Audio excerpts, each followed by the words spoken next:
All right, ready to dive in? Today we are tackling phrasal verbs. Oh, those tricky little things. They can be a bit of a puzzle sometimes, can't they? But don't worry, We'll break them down. make them much less scary for you. Exactly. And actually, they're really fascinating once you get to know them. Oh, I'm intrigued already. They seem so casual, but I hear them everywhere. That's the thing about phrasal verbs. They're everywhere, but they can be tricky to master. So what makes them so special? Well, they add a whole other dimension to English. Like you can say, I'm going to the store, Right. but then you can also head out to the store or pop over or swing by. So many options. And each one has a slightly different nuance, a different feeling. It's like they're adding color to the language. Exactly. And for this deep dive, we're going to focus on 10 common phrasal verbs that you'll hear all the time. Perfect. Let's start with let me know. It seems pretty straightforward. It does, doesn't it? But like with most phrasal verbs, there's a lot more going on beneath the surface. Oh, do tell. Well, on the surface, it's just a request for information. Like, let me know when you're free. Right. But it can also be a subtle way of nudging someone, like, let me know when you've finished that report. Oh, I see. It can sound more like a reminder that way. Exactly. Or it can even be a way of offering help, like, let me know if you need anything. It all depends on the context, I guess. Yeah, and the tone of voice, let me know, can sound really friendly and helpful, but it can also sound a bit demanding if you're not careful. So it's all about how you use it. Exactly. It's like a chameleon. It can blend in with any situation. Fascinating. Okay, I'm starting to see why these phrasal verbs are so interesting. Right. And we've only just begun. What's next on our list? How about that works for me? Another one that seems simple but is actually quite nuanced. Oh, I use that one all the time. Me too. It's so useful, isn't it? It is. But I never really thought about why it works so well. Well, think about it. It's more than just saying yes, right? I guess so. It's like you're saying, yes, and this fits perfectly with my plans, or yes, and I'm happy with this decision. It's more assertive than just a plain yes. Exactly. It shows that you've considered the options and you're confident in your choice. I can see that. It's like you're taking control of the situation. And it can be really helpful in professional settings, when you want to sound decisive and in charge. I can see that. Instead of being passive, you're being active. Right. You're not just going along with things, you're actively making a choice. Powerful stuff. Okay, I'm going to start using that works for me even more now. I think you should. It's a great way to project confidence and get things done. Now, what about saying no? Is there a phrasal verb for that too? Oh, absolutely. And this one is a classic, I'm good. I'm good. That can mean so many things. How does it work as a no? It's all about the context, really. Like if someone offers you something and you don't want it? Exactly. Like if someone asks, do you want more coffee? And you say, I'm good. It means no thank you, I'm happy with what I have. Ah, so it's a polite way of declining. Exactly.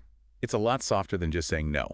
I like that. It's like you're subtly suggesting that you're content with the current situation. Exactly. It's a very indirect way of saying no, which can be very useful in certain situations. Like when you don't want to hurt someone's feelings or cause any awkwardness. Exactly. It's all about being polite and maintaining those good vibes. Okay, I'm loving these phrasal verbs. They're like little social ninjas slipping in and out of conversations. They really are. And we've got plenty more to explore. What's up? That's one that I've always found a bit confusing. Yes. What's up? The classic greeting. But I've heard it used in so many different ways. Well, that's the beauty of it, isn't it? It's so versatile. So how do you know what it means? All about the tone of voice and the context. If someone says it quickly in passing, it's probably just a casual greeting. Right. Like, hey, what's up? But if they say it with a certain emphasis, like, what's up, it could mean they want to hear all the gossip. Exactly. Or it could be a way of checking in with someone like, what's up? How are you doing? So many possibilities. Like a chameleon, changing its meaning depending on the situation. Okay, I'm starting to get the hang of this. It's all about reading between the lines. Exactly. And that's what makes phrasal verbs so challenging, but also so rewarding. It's like unlocking a secret code. And once you crack the code, you can really start to appreciate the nuances of English conversation. I'm ready to crack some more codes. What else do we have on our list? Well, how about sounds good? It's another one of those phrases that we use all the time without really thinking about it. Oh, yeah, for sure. You just used another one. For sure. I did. I didn't even realize it. It's everywhere, isn't it? But let's get back to sounds good. Okay, so what's the secret behind sounds good? Well, on the surface, it's just a way of saying yes or I agree, but it's also a way of showing enthusiasm, Like, you're not just agreeing, you're excited about it. Oh, I see. Like, that sounds like a great plan. I'm on board. Exactly. It's a very positive and upbeat way of expressing agreement. It's like you're giving the idea your stamp of approval. And that can be really powerful, especially in collaborative situations. When you want to show that you're a team player and you're eager to contribute. Exactly. It's like you're saying, let's do this, with a big smile on your face. Okay, I'm definitely going to start using sounds good more often. I think you should. It's a great way to inject some positivity into your conversations. Now, sometimes you just need a little bit of time to think, right? Absolutely. We all need a moment to pause and gather our thoughts. And that's where hang on a sec comes in handy. Yes. Hang on a sec. The ultimate stalling tactic. I use it all the time, especially when I'm on the phone and need to grab something or look something up. Me too. It's a lifesaver. But I've always wondered, is it too informal? Could I use it in a professional setting? That's a good question. It's definitely on the casual side. So maybe not the best choice for a job interview? Probably not. But it really depends on the situation and the people you're talking to.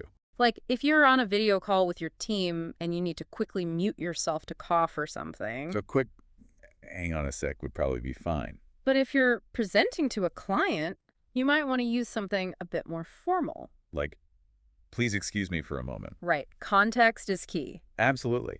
It's all about choosing the right language for the right situation. Which brings us to another tricky one. I gotcha. Oh, this one is interesting.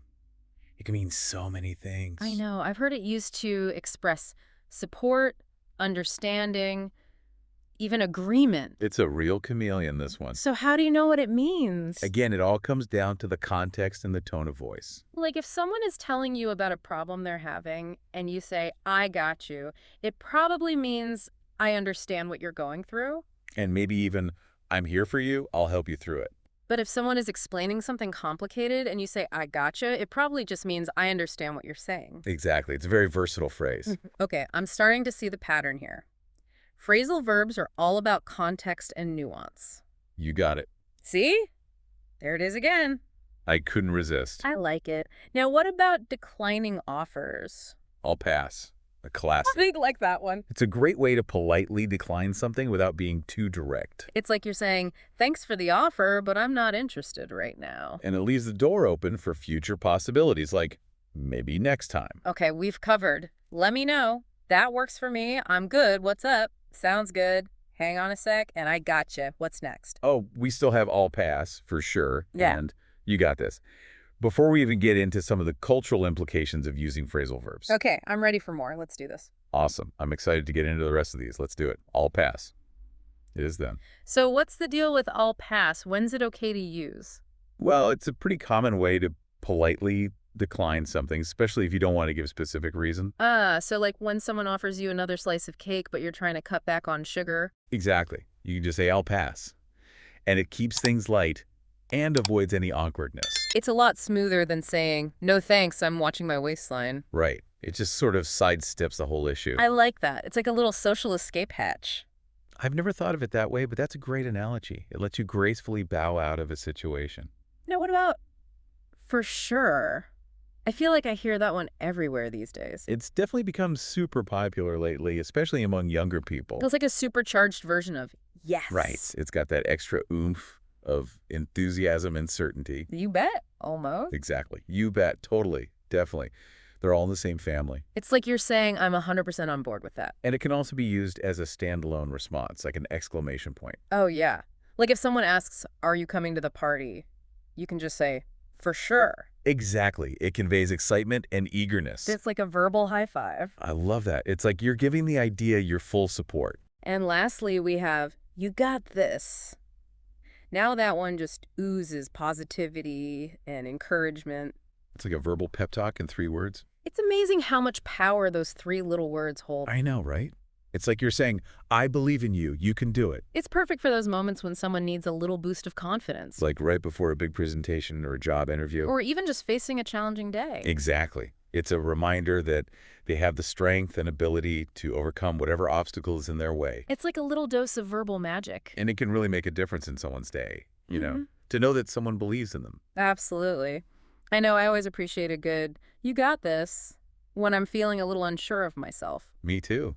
It's amazing how such simple phrases can have such a profound impact on us. Well, we've covered a lot of ground here. 10 common phrasal verbs, all with their own unique nuances and applications. I feel like I've learned so much. Me too.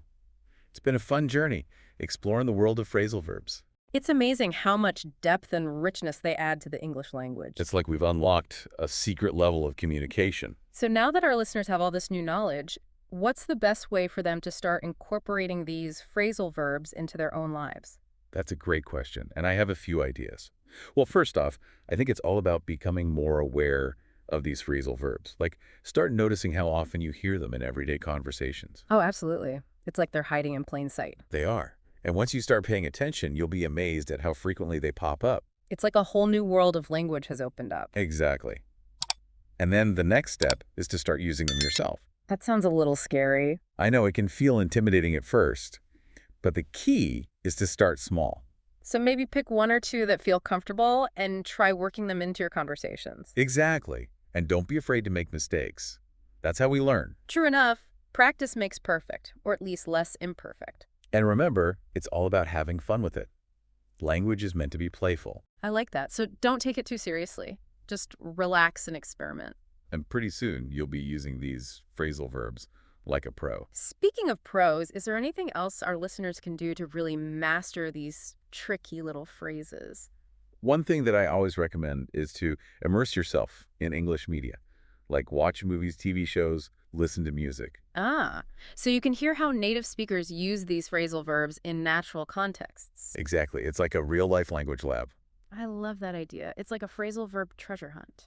And the more you expose yourself to authentic English, the more these phrases will start to sound natural to you. It's like they'll become part of your own vocabulary without even realizing it. And you know what else is interesting? It's fascinating to see how other languages deal with similar concepts. Oh, like how do you say what's up in Spanish or Mandarin? Exactly. Or how do you express that sense of, I gotcha, in French or German? It really makes you appreciate the diversity and creativity of human language. And it can also give you a deeper understanding of your own native language. I love how interconnected language is. It's like a global tapestry. Beautifully said. Yeah. And I think that's a perfect note to end on. So to wrap things up, what's the one key takeaway you want our listeners to remember from this deep dive into the world of phrasal verbs? I'd say it's this. Phrasal verbs are the key to unlocking natural, fluent, and engaging English communication. So embrace them, explore them, and most importantly, have fun with them. I couldn't have said it better myself. And on that note, we'll leave you with a challenge. As you go about your day, see how many of the phrasal verbs we've discussed you can spot in the wild. It's like a linguistic scavenger hunt. Happy hunting, everyone! And remember, the more you use these phrasal verbs, the more confident and fluent you'll become. Until next time. Happy learning, everyone!